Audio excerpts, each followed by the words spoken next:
میں چاہتا تھا کہ میں کوئی ایسا کام ڈھونڈوں جس میں مجھے زیادہ محنت نہ کرنی پڑے، بلکہ سارا دن بیٹھ کر ہی گزر جائے، مگر ایسا کام مجھے مل کر نہ دے رہا تھا۔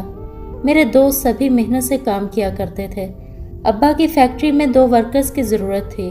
ابا نے مجھ سے بات کی کہ تو چاہے تو میری فیکٹری میں آ کر کام شروع کر دے، مگر تو مجھے وہاں ذلیل نہ کروانا، دل لگا کر کام کرنا، ورنہ تیرے ساتھ ساتھ میرا بھی نام خراب ہوگا۔ میں ابا کی فیکٹری میں کام کرنا نہیں چاہتا تھا، کیونکہ میں نہیں چاہتا تھا کہ ابا ہر وقت مجھ پر نظر رکھے اور اس کو معلوم ہو کہ وہاں پر میری کیا عزت افزائی ہوتی ہے۔ میں کسی ایسی جگہ کام کرنا چاہتا تھا جہاں ابا کا دور دور تک کوئی واسطہ نہ ہو۔ میرا کام حاصل کرنے کی اتنی شرائط تھی کہ وہ شرائط پوری نہ اترتی اور ہر دفعہ میری نوکری ہوتے ہوتے رہ جاتی۔ بالآخر میرے دوست کے ذریعے سے جوتے بنانے کی فیکٹری میں مجھے کام مل گیا۔ کام تو یہ مزدوری کا ہی تھا، مگر میں نے اللہ کا نام لے کر شروع کیا۔ ابھی مجھے کام لگے 1 مہینہ بھی نہ ہوا تھا کہ اماں نے میری شادی کی بات چھیڑ کر میرا دل خوش کر دیا۔ میں نے فوزیہ کے گھر تیرا رشتہ ڈال دیا ہے۔ میں جو ہی کام سے لوٹا، اماں نے مجھے سب سے پہلے یہ خوشخبری سنائی تو میرا بھی دل باغ باغ ہو گیا۔ کیا اماں تو سچ کہہ رہی ہے؟ میں نے بے یقینی سے پوچھا۔ ہاں، میں بھلا تجھ سے کیوں جھوٹ بولوں گی؟ میرے تو بڑے ارمان ہیں۔ اب تو کام دھندے پر لگ گیا ہے تو تیری شادی تو کرنی ہے۔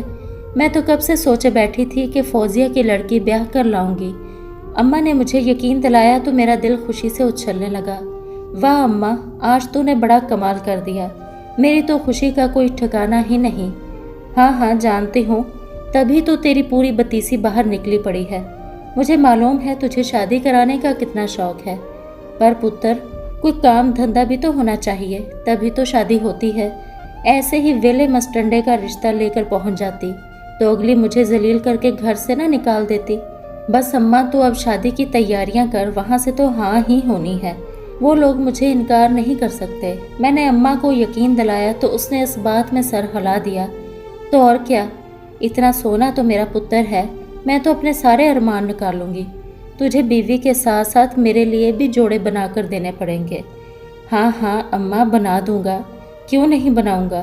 تو میری پیاری اماں ہے۔ میں تو آج اماں پر صدقے قربان جانے کو بھی تیار تھا، اور اماں صرف جوڑوں کی بات کر رہی تھی۔ اماں میری خوشی دیکھ کر کہکا لگا کر ہنستی تو میں کچھ شرما سا گیا۔